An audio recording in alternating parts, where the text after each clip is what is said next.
veio aqui, quando o Carlos falou comigo, o Pedro. Agora ligou? E falei comigo a Deise e fiquei muito feliz com a oportunidade de estar aqui. Eu tenho muito carinho por Petrópolis. Meus avós moravam em Petrópolis, passavam fim de semana na minha infância aqui. Depois eu me casei com a Alessandra aqui em Itaipava, vai fazer 10 anos. Então, tenho por esse canto da terra, chamado Petrópolis, cidade, uma verdadeira paixão. Quando o Carlos perguntou se eu poderia falar em Petrópolis, eu me emocionei muito e falei que sim, é uma forma de eu. Mas o Pedro, quando ele falou comigo, Pedro, de eu devolver um pouco a Petrópolis o tanto de carinho e amor que eu recebi durante toda a minha vida, todas as vezes que eu vim aqui. E eu me lembrei, então, de uma passagem de Jesus, que é no Evangelho de João. O Evangelho de João é um evangelho muito especial, é um evangelho mais místico. João foi um discípulo que ficou muito perto de Jesus o tempo inteiro, a pedido de Jesus. Muito jovem, é mais novo dos discípulos. Não abandonou Jesus, nem na crucificação. Todos abandonaram e ele ficou. E depois chegou com Maria. Então, quando ele escreve o evangelho dele é um evangelho místico, em que ele fala algumas coisas que só ele fala e que não estão nos demais evangelhos. Essa passagem é uma delas. Está no capítulo 9, versículo 5. Diz assim: ao passar, Jesus viu um cego de nascença. Seus discípulos lhe perguntaram: Mestre, quem pecou, este homem ou seus pais, para que ele nascesse cego? Só aí já estava uma palestra, né? Que se os discípulos estão perguntando a Jesus se foi ele que pecou para nascer cego, é porque eles sabiam da reencarnação. Porque como é que ele pode ter pecado para nascer cego se não tivesse tido outra vida? Quem pecou, foram eles ou seus pais? Isso não é um texto espírita, é um evangelho. Não é evangelho segundo o espiritismo, não. Isso é o texto do evangelho de João. Então a pergunta dos discípulos já dá a entender que eles acreditavam na reencarnação. Então quem pecou? Foi o cego que pecou para nascer cego ou foram os pais dele? Aí Jesus responde o seguinte: nem ele, nem seus pais. Mas isso aconteceu para que a obra de Deus se manifestasse na vida dele. Daqui a pouco a gente vai ver o que vai acontecer. E Jesus diz assim: enquanto é dia, precisamos realizar a obra daquele que me enviou. A noite se aproxima quando ninguém pode trabalhar. Enquanto estou no mundo, sou a luz do mundo. Enquanto estou no mundo, sou a luz do mundo. Jesus é a luz do mundo. A nossa reflexão nessa noite é como que essa luz do mundo tem chegado até nós e qual é a capacidade que nós temos tido de refletir essa luz para os demais. Porque Jesus, sem dúvida, é a luz do mundo. Os benfeitores vão afirmar para Allan Kardec em Livro dos Espíritos que é o espírito mais evoluído nascido da Terra, é o modelo guia da humanidade. É essa luz que nós temos que seguir, que nós temos que entender. E aí, prossegue João, contando o que vai acontecer logo depois desse cego. Não sabemos o nome desse cego. E esse cego não pede nada a Jesus. Jesus se aproxima dele, faz com a sua saliva e com a poeira do chão uma espécie de pomada, coloca nos olhos do cego e manda que o cego fosse se lavar no lago de Siloé. Esse lago era um lago que era comum acontecer em tanque de Siloé, acontecer milagres. Sempre que as águas se mexiam, as pessoas com doença ficavam em volta, se jogavam nessa água e ali poderia haver curas. Só que era sábado. Os judeus guardavam o dia de sábado. Mas o cego foi lá no tanque de Siloé, lavou os olhos e passou a ver. Isso causou um alvoroço entre os judeus enorme. Por quê? Porque como é que não foi respeitado o dia de sábado? E é uma discussão também para outro momento, mas Jesus propositadamente mexia com essas questões meio congeladas da religião, né? Tem que se guardar o dia de sábado. Quando questionaram ele, não foi nessa oportunidade, mas em outra, eu não posso curar no dia de sábado, mas se o seu carneiro cair dentro de um poço no sábado, você não vai salvar? Ele pergunta isso para os judeus. Então por que eu não posso salvar o servo? Questionando, tentando mexer nessas questões, que a religião não pode congelar a gente, o ritual não pode ser mais importante que o amor. Então Jesus questiona, e ele faz as curas sábados para isso, para poder mexer com as cabeças.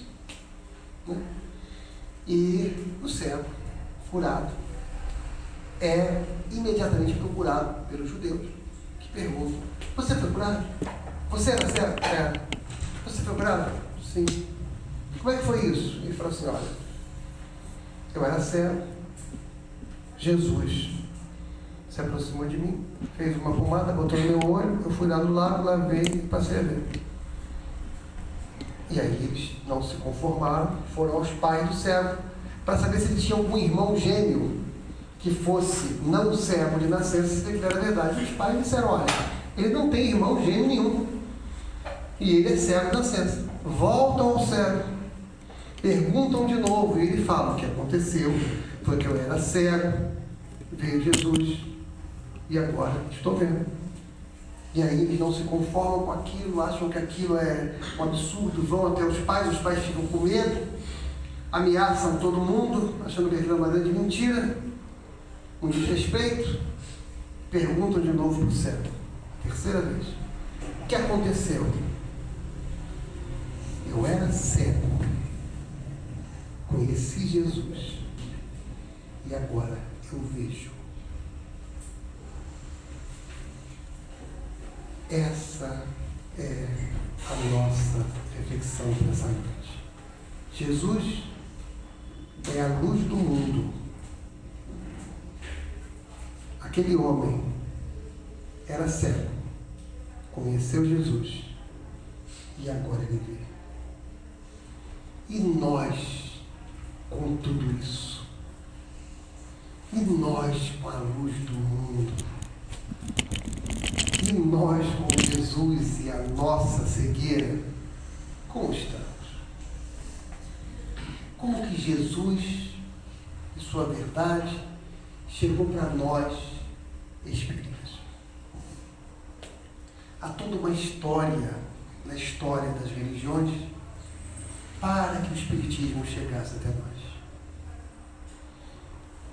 Essa história das religiões é muito bem contada por Emmanuel no livro A Caminho da Luz, onde fica claro que Jesus é o governador da Terra e ele comanda todo esse processo de revelação da verdade até hoje e até o espiritismo, evidentemente. Ou seja, todas as informações religiosas da Terra vêm do Cristo. Prestemos atenção nessa frase. Todas as informações religiosas da Terra vêm do Cristo. Então não tem porquê a gente brigar com o companheiro que é budista, que é shintoísta, que é muçulmano, porque quem coordena o processo evolutivo da Terra é Jesus. Porque a pessoa está preocupada, mas os muçulmanos vão dominar, e aí Maomé, segundo Emmanuel, é o emissário de Jesus para levar o cristianismo para o povo árabe.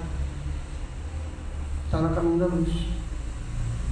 Então a ideia da igreja islâmica sai do coração de Jesus. Todas as religiões saem do coração de Jesus, da coordenação de Jesus. E tudo isso tem um projeto, assim como a gente vai sentar aqui daqui a pouco, um dia, que vamos fazer o projeto da evangelização. Como é que a gente vai fazer? Da mocidade, a gente organiza, vamos falar isso aqui no janeiro, fevereiro, de falar aqui, a viagem. Como a gente programa, Jesus também tem um programa.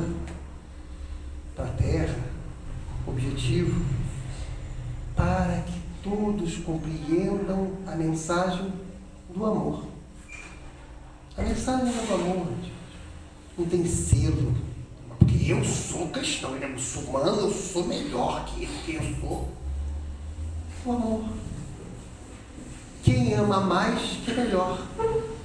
Mesmo que não tenha religião nenhuma.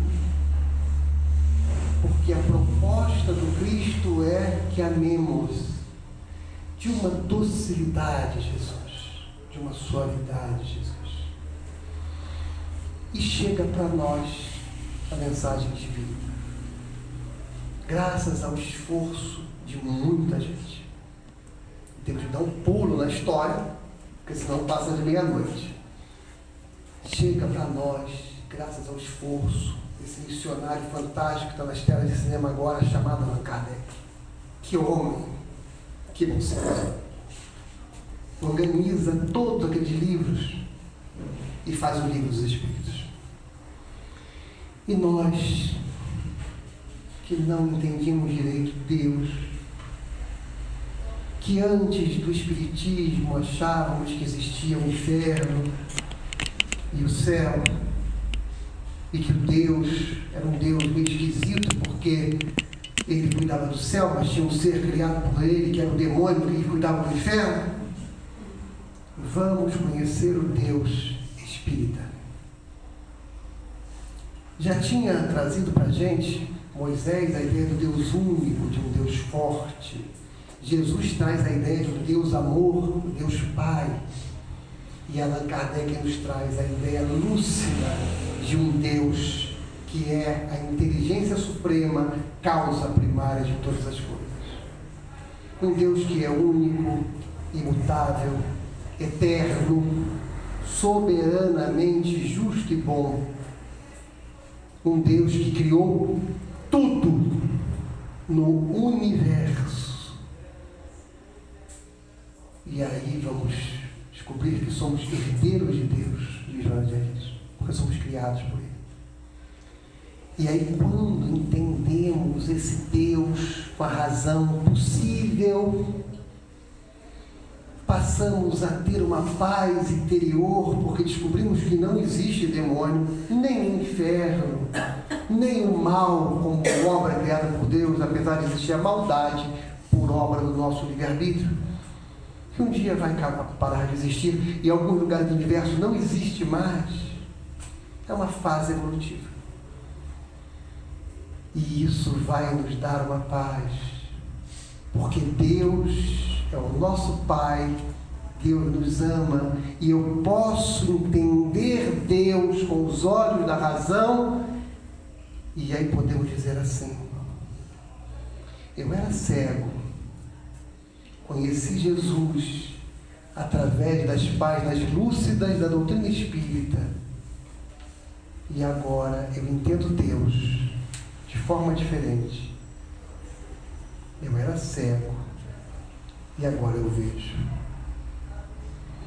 Mas Allan Kardec, e isso nós vamos ver, porque nos dias de hoje, ser espírita está na moda, é bom para nós. Há um tempo atrás era uma coisa complicada. Muita gente não dizia ser espírita, não é espírita, não é para macumba, para corimba, para bater tambor, não é espírita, kardecista, né? O povo não entendia. Quando você falava Kardec, assim, não, é Kardec, mais ou menos. Mas hoje, felizmente, a doutrina espírita ganha cidadania. Temos aí o André Trigueiro, repórter da Globo, que é espírita. Temos Haroldo Dutra, né? E Rossando, Divaldo, Chico, Raul. E a doutrina espírita ganha cidadania. Então a gente pode dizer hoje, eu sou espírita, bonito, né? Muita gente que nem passa a ser, né? Porque, poxa, eu sou espírita.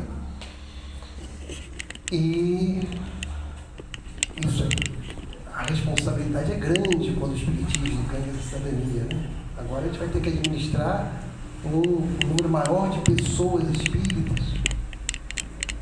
Temos que ter responsabilidade para divulgar melhor a verdade para esse povo todo, né?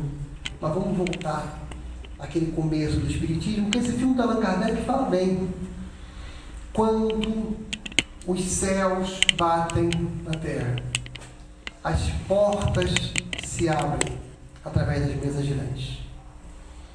Os espíritos começam a fazer barulho, chamam a atenção, e Allan Kardec tem contato com as mesas girantes, e a partir daí descobre que quem move as mesas girantes, a força era dos espíritos, que os espíritos eram os mortos.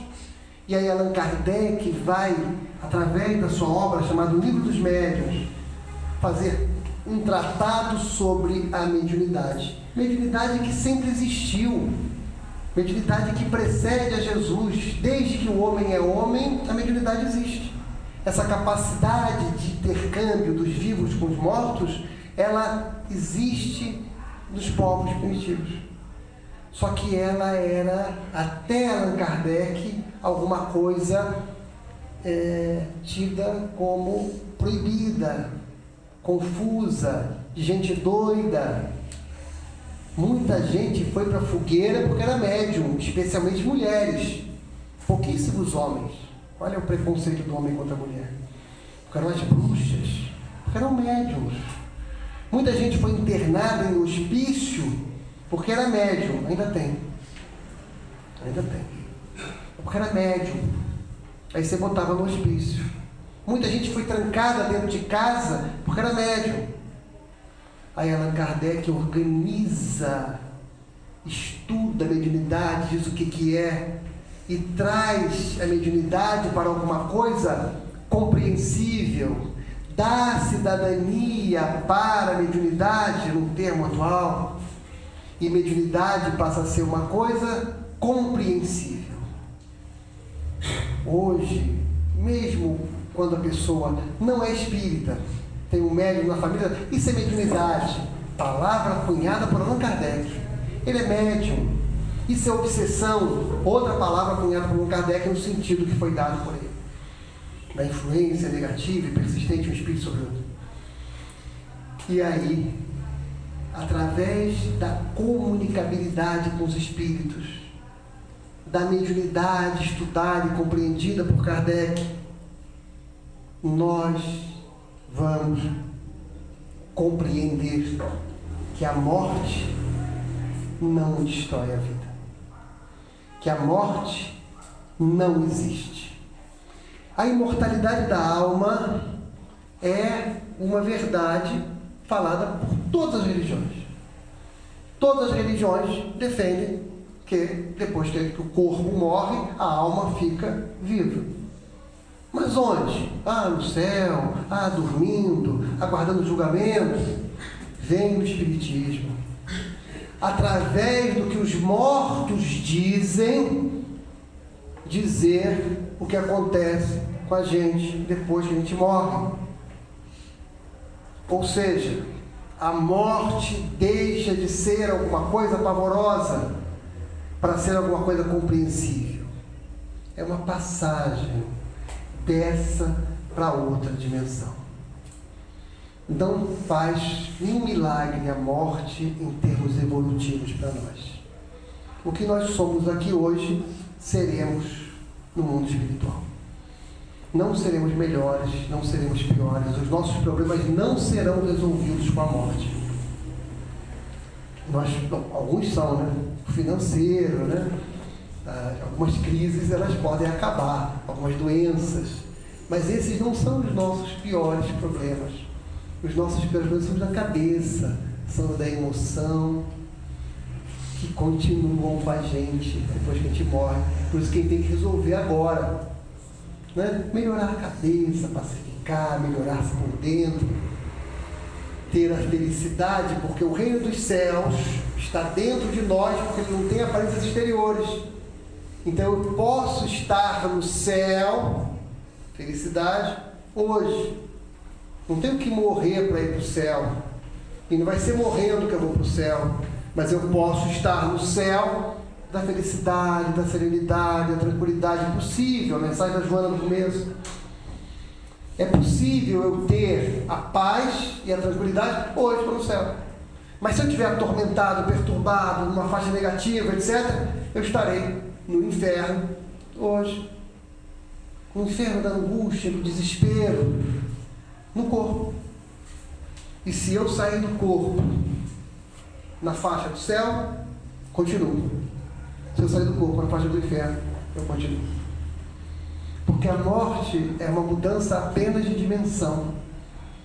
E Allan Kardec, então, através do estudo da mediunidade, através do estudo das mensagens dos mortos, ele nos traz muita clareza com relação à imortalidade.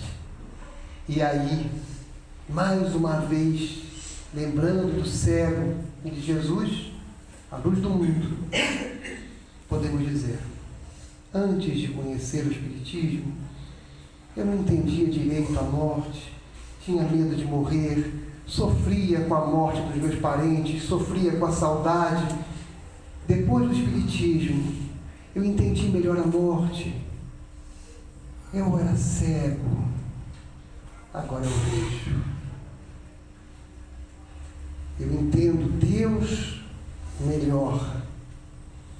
Eu entendo a comunicabilidade com os espíritos que eu não entendia melhor. E eu agora entendo a imortalidade melhor. Isso dá uma paz para a gente.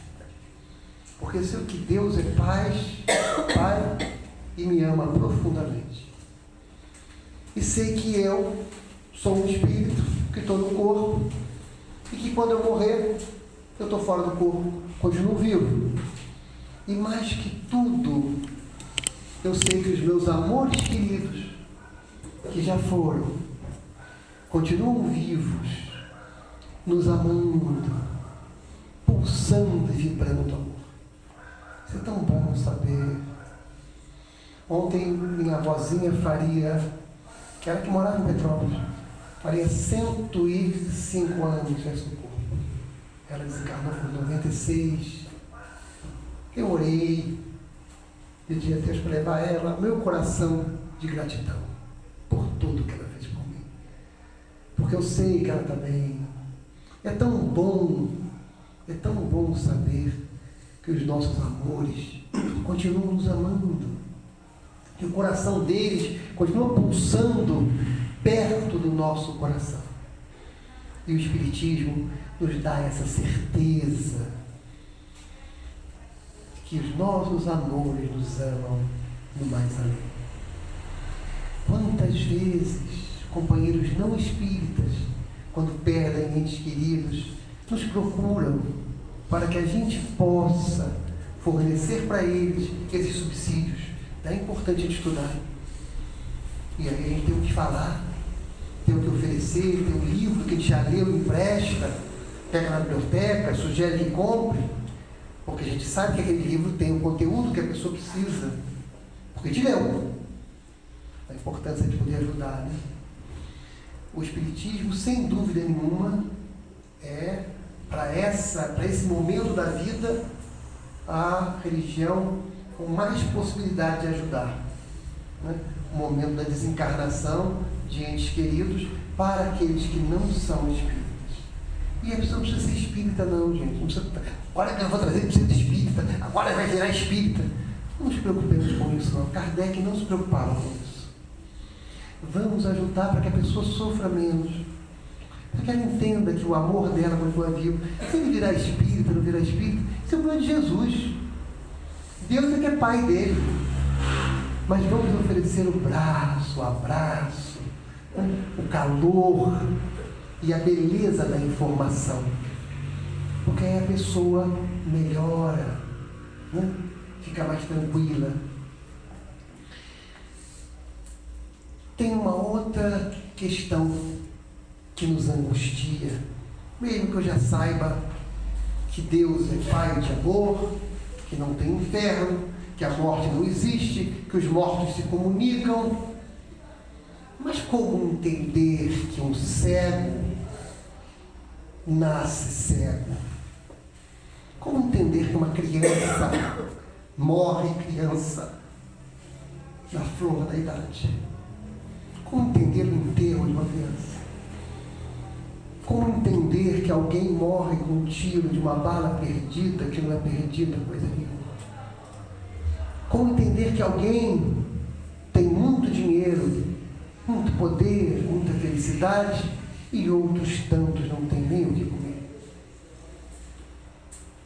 E aí, Allan Kardec traz para nós uma doutrina que também não é uma invenção espírita, porque, como falávamos no começo, quem plantou essas verdades desde o começo foi Jesus Cristo. Allan Kardec traz de forma clara para nós a reencarnação. Allan Kardec nos traz de forma bela para nós a ideia da reencarnação.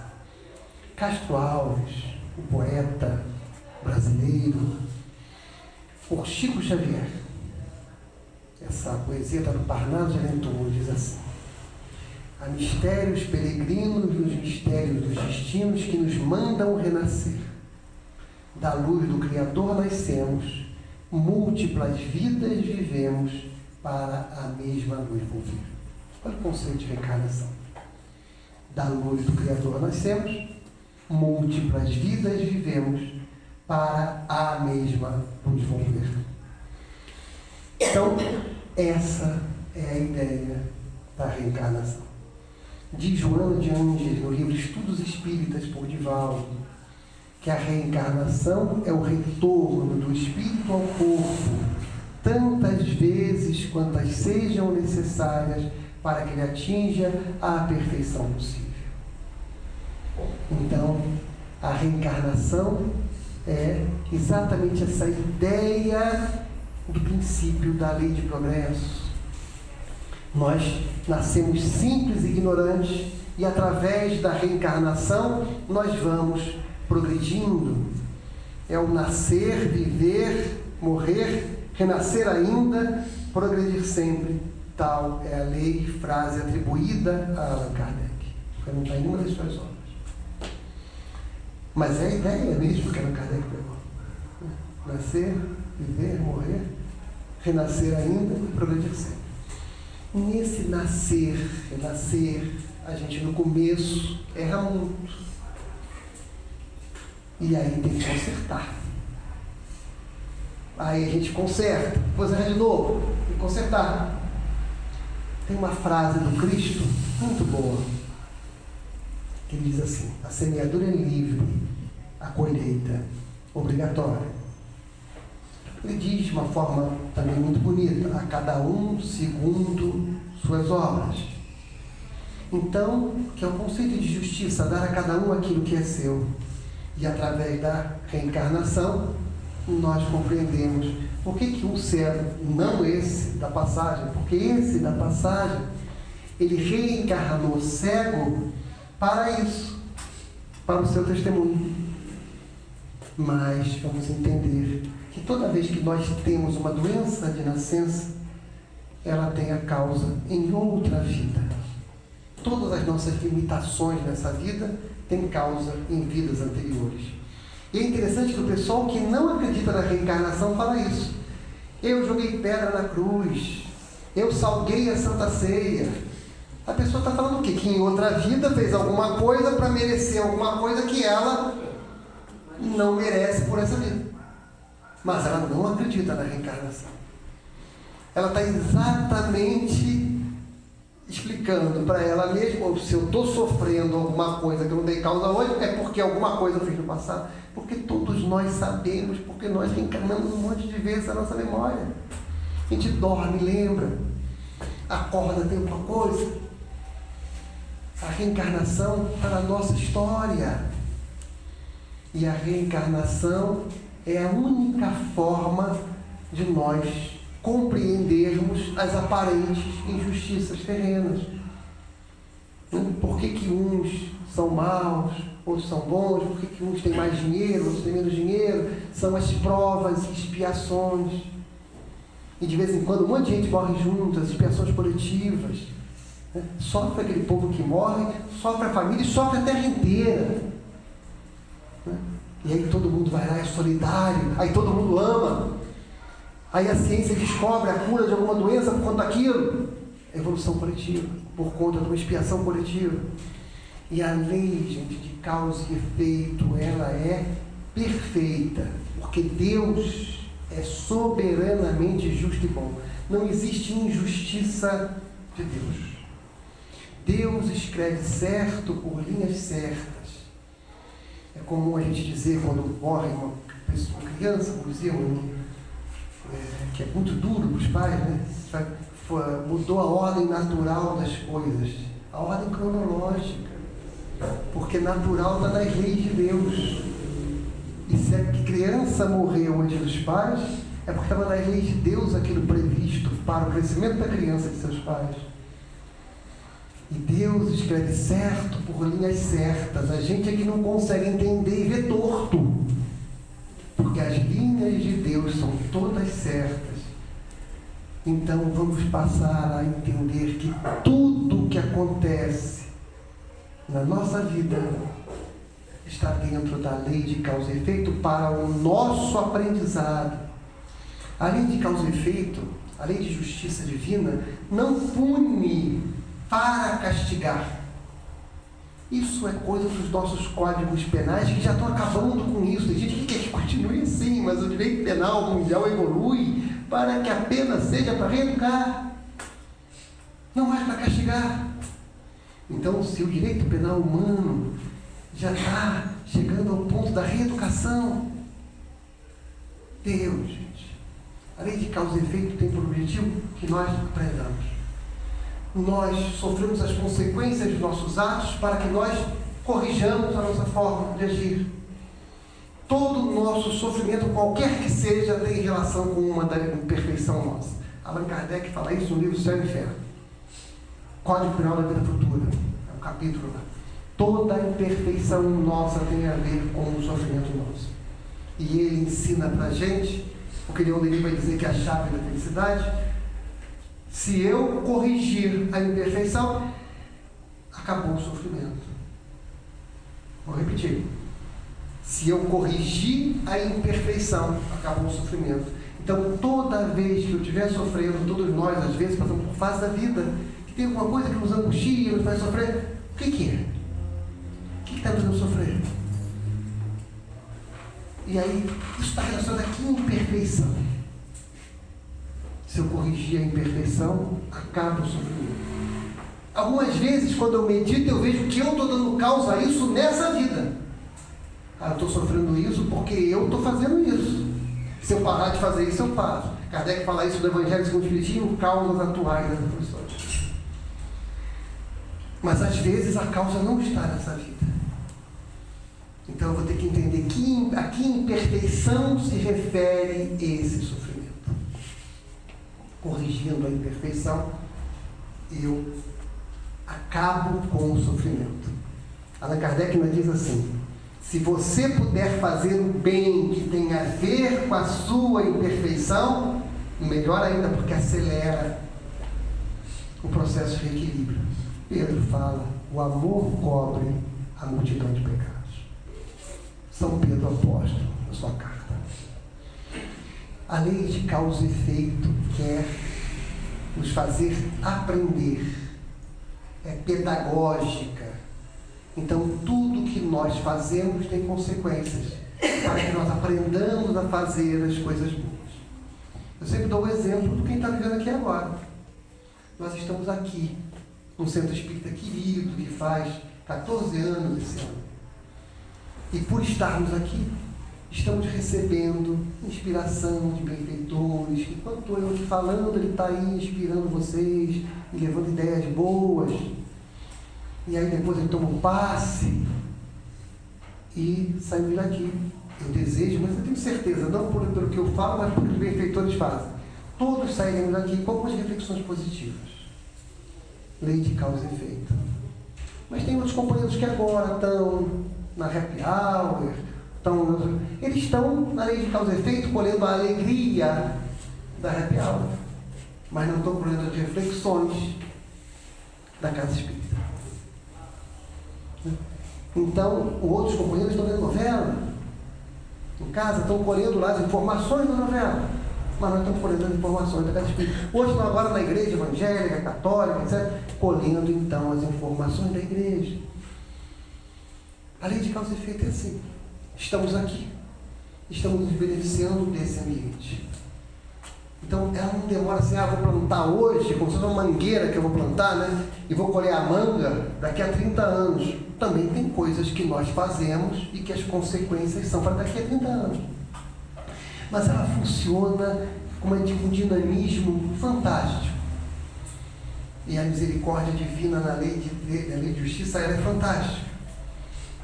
Muitas vezes o nosso aprendizado exigiria mais lições, mas nós amamos e aí Deus facilita.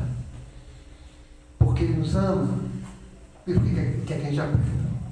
Tem uma história muito interessante no Humberto Campos conta que duas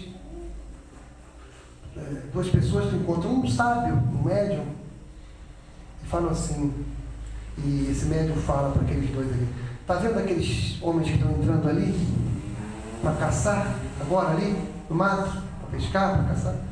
Não voltam com vida. E aí, eles ficaram ali, não sabe, aquelas coisas de interior. Quando chega no final da tarde, voltam os três com vida. E aí, o ser humano, né, um cutuca o outro e cutuca lá, você está vendo, ó, você não é médium, coisa nenhuma, voltaram os três com vida. E o sujeito, então, que tinha registrado a morte deles, de fato, se levanta, vai até ele e fala assim, alguma coisa aconteceu de diferente hoje? Você? Não, nada, nós fomos lá pescar e voltamos. Mas não aconteceu nada diferente. Não. Aí um deles, não. Quando nós entramos aqui, nós encontramos uma pessoa com fome, um mendigo, que pediu comida. E nós então dividimos o pão com ele, o nosso lanche com ele. E depois nós fomos. Eu posso ver a bolsa de vocês? Quando olhou a bolsa, viu uma serpente com a cabeça cortada. E aí voltou para os meninos e falou assim, o que eu posso fazer se Deus se comove com um pedaço de pão? Quando eles deram um pedaço de pão para matar a fome, eles mudaram o processo kármico deles. E a morte deles que acontecia ali, não aconteceu. Porque eles fizeram um tipo de generosidade. Olha a beleza da lei de Deus, da lei de amor. Por isso que é importante a gente amar. Porque quando a gente ama, a gente aprende. A docilidade do gesto de amor, a gentileza. É isso que o Cristo deseja de nós. E aí, com a reencarnação, nós vamos compreendendo a lei de justiça e vamos compreendendo que a lei de justiça vai mostrar que o mundo é perfeito e que tudo na nossa vida acontece de acordo com a previsão de Deus. É evidente que, como a lei de justiça é dinâmica, eu tenho que tomar os cuidados da vida.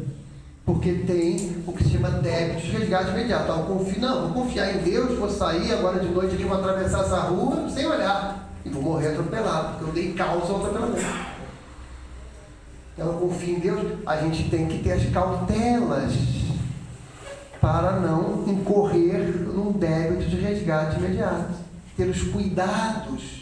Mas se não tomarmos os cuidados e uma bala perdida nos pegar, é porque está no perigo. Então vamos confiar.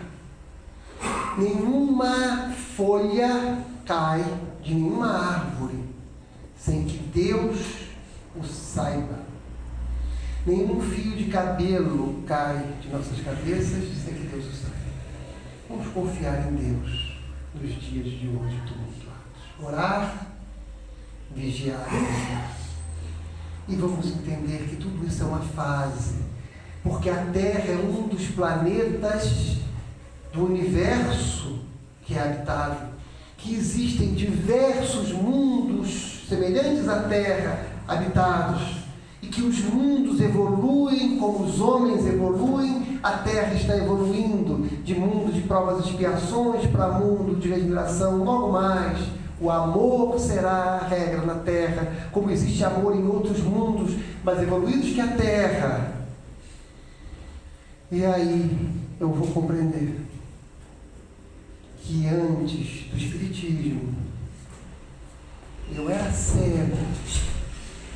Eu não entendia muito bem a vida. Eu não entendia muito bem a dor, o sofrimento. Eu não entendia muito bem a reencarnação. Eu não entendia muito bem o universo. Mas com a informação espírita, eu era cego. E agora eu vejo. Percebamos quantas informações felizes o Espiritismo nos trouxe. A ideia de Deus, amor, justiça, caridade, um Deus que eu compreendo com a razão, dentro dos limites da razão humana. A doutrina espírita nos traz a ideia da imortalidade da alma e da comunicabilidade, trazendo um conforto, a certeza que a morte não existe. A doutrina espírita, através da reencarnação, nos explica a lei de causa e efeito, toda a dinâmica da vida, nos indicando o caminho da felicidade e nos explicando que o universo é repleto de mundos tão e mais felizes e melhores que a Terra. Flammarion diz assim, Camille Flammarion, um dos escritores da época de Kardec: olhe para os céus quando estiver passando por fase difícil. Aqui em Petrópolis, a Prolegna para o céu, é difícil. Para ver alguma coisa, né? Olhe para os céus, nas noites estreladas, e lá você vai encontrar um planeta, sabendo que nesse planeta há amor, e que um dia você nascerá num mundo em que o amor impera. A certeza que há lugares com mais amor que a Terra. Mas a certeza que a Terra está virando um mundo com mais amor. E depende de nós. E a luz do mundo nisso tudo?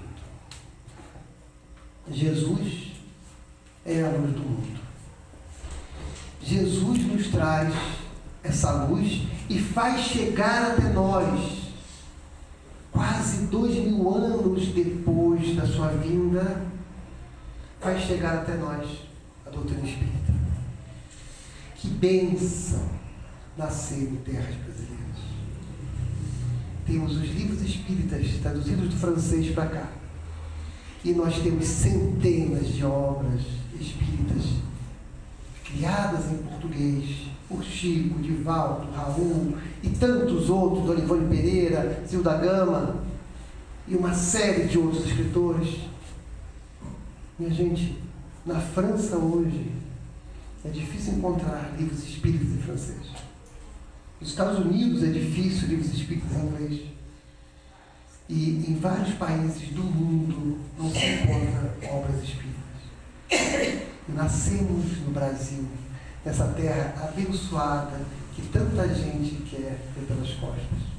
Eu sempre oro a Deus para que mereça, na próxima vida, retornar às terras brasileiras. Nosso país é um país abençoado por vários motivos, mas por esse especialmente. Nós temos aqui a beleza do Espiritismo, que nós temos que exportar, que nós temos que divulgar. Emmanuel fala que a maior caridade que se pode fazer com o Espiritismo é a sua divulgação. Porque se ele nos beneficiou tanto, nós temos o dever de fazer com que ele chegue em outras mãos para que beneficie também outras pessoas, independente da conversão delas para a nossa religião. Mas a reflexão é o que fazemos com isso? Qual é a consequência disso? Vamos voltar para o cego. O cego disse: eu era cego, conheci Jesus e agora eu vejo. Por consequência, ele foi expulso da sinagoga. Passou muitas dificuldades. A família não quis mais que ele vivesse lá, porque ele arrumou problemas com a família, porque a família queria continuar sendo recebida na sinagoga. Então ele perdeu a casa dos pais e ele perdeu a frequência da sinagoga. Mas ele nunca deixou de confirmar que foi Jesus que lhe deu a visão. Qual a importância desse homem para o Evangelho?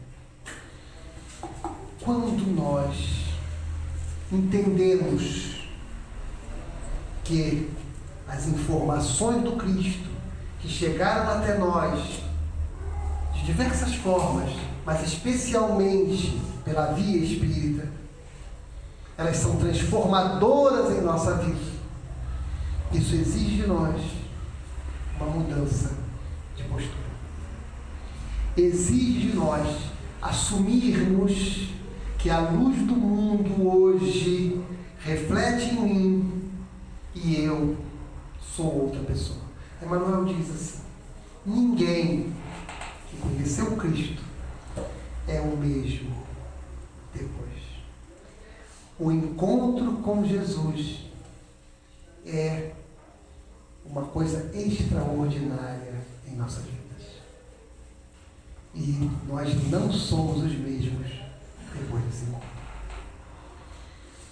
Encontramos Jesus pelo Espiritismo, e lembrando que Carlos falou no começo, na oração, nós temos que ser espíritas. Mas o que é ser espírita? Kardec diz para a gente. Já que agora, e devemos ver o filme, quem não viu, tá, gente? Porque o filme divulga a figura de Allan Kardec e a nossa frequência ao filme, a questão da bilheteria, ajuda o filme a ficar em cartaz, né? Então, ver o filme é ajudar na divulgação. Quem puder, evidente, se tiver horário, se tiver dinheiro, enfim. Mas é importante prestigiar o cinema espírita, porque ele divulga o nosso codificador. A gente não vai no cinema ver lá tanta coisa. Então, quem puder, é bom ver, porque é importante a bilheteria do cinema para o movimento espírita. Depois vai ter o Divaldo. Vamos no Divaldo também, mais para frente. Porque é importante isso.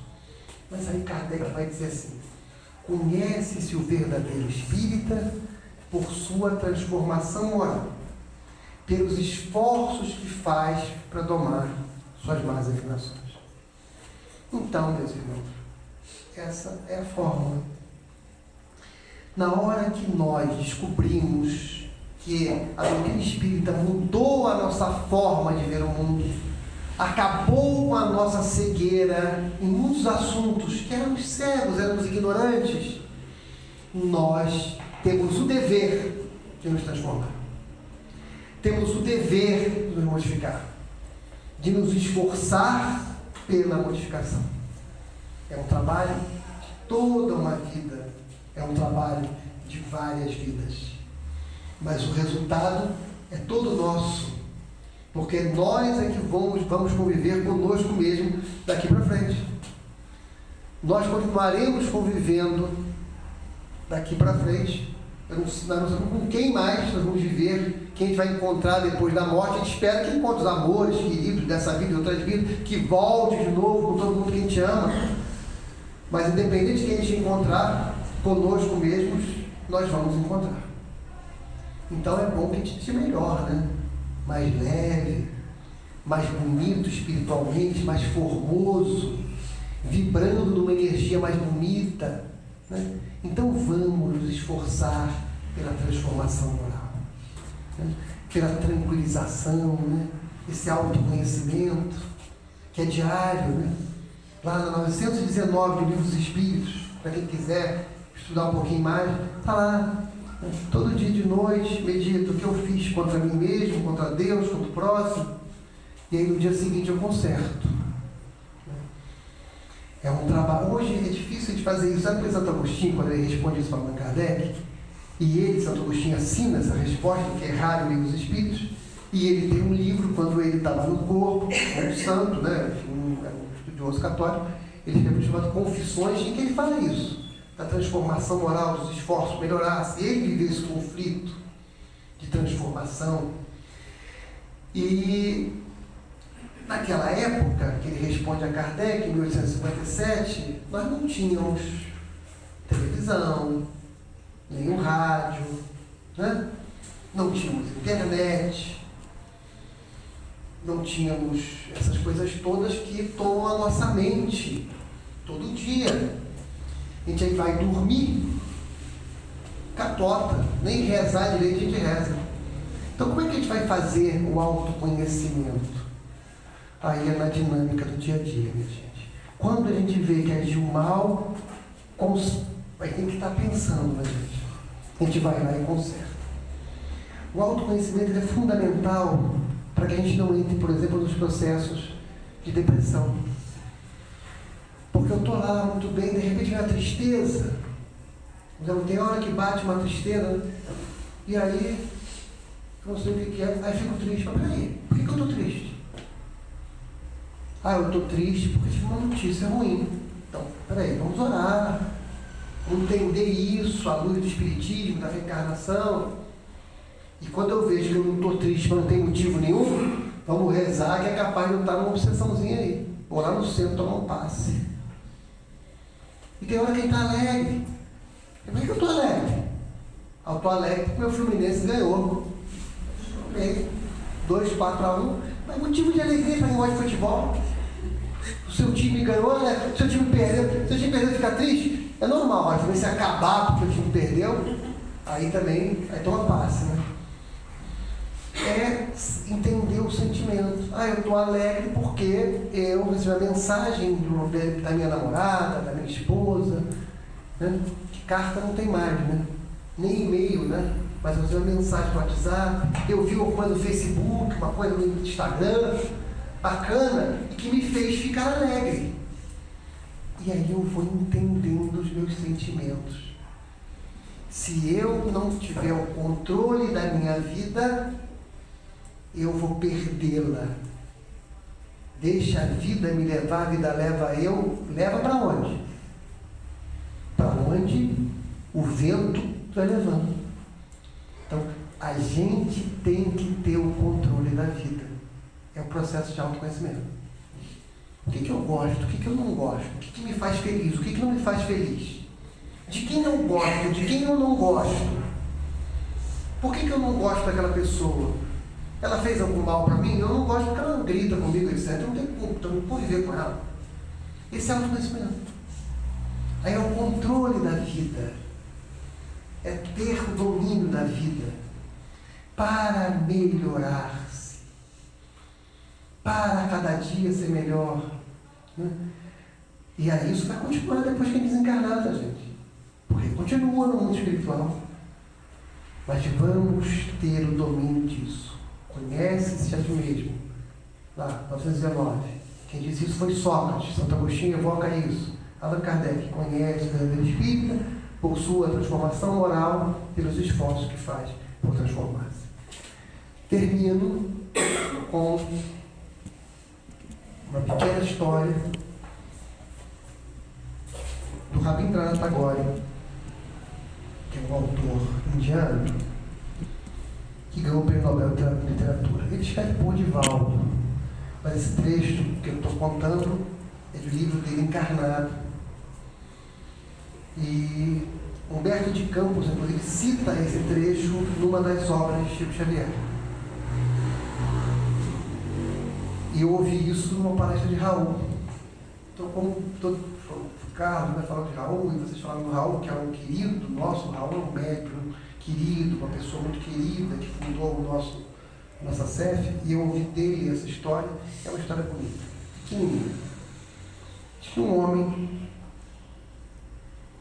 dentro da crença hindu, um homem saiu para colher seus grãos de trigo. Levou um saco. E ele colheu um saco cheio de grãos de trigo. E ele estava voltando para casa, aquele grão de trigo, feliz, quando de repente, no meio da estrada, estava anoitecendo, aparece uma nave. E dessa nave sai uma luz enorme, sai o Senhor da vida. O Senhor da vida se aproxima desse homem e lhe estende a mão, pedindo alguma coisa. E ele não entende nada, mas o Senhor da vida, eu é que tinha que pedir. E o Senhor da vida está com a mão estendida. E ele então coloca a mão dele no saco de grão de trigo, pega um grão de trigo e deposita na mão do Senhor da vida. O Senhor da vida fecha, volta para a nave e vai embora. E aquele homem, ainda chocado com aquilo, volta para casa. Chega em casa já na noite e deixa o saco de trigo ali. E fica pensando, quando ele vê que dentro do saco de grão de trigo uma luz começa a brilhar. E quando ele vai ver, havia um grão de ouro. E ele se ajoelha e fala: miserável de mim, por que eu não dei todos os trigos para o Senhor da vida? Por que eu não dei a mim mesmo para Ele? Por que eu só dei um grão? É essa a proposta do Cristo. É Ele que estende as mãos para nós, pedindo: ame, porque eu amei. Jesus continua a nos amar e pede a nós o nosso amor. Então, nós que éramos cegos, que com o Espiritismo podemos entender tão bem tantas coisas e agora vemos, recebemos essa luz do mundo com tanta beleza, que saibamos refleti-la através dos gestos de amor que já são possíveis, porque todos nós fomos feitos para amar. Que a paz de Jesus continue nos abençoando.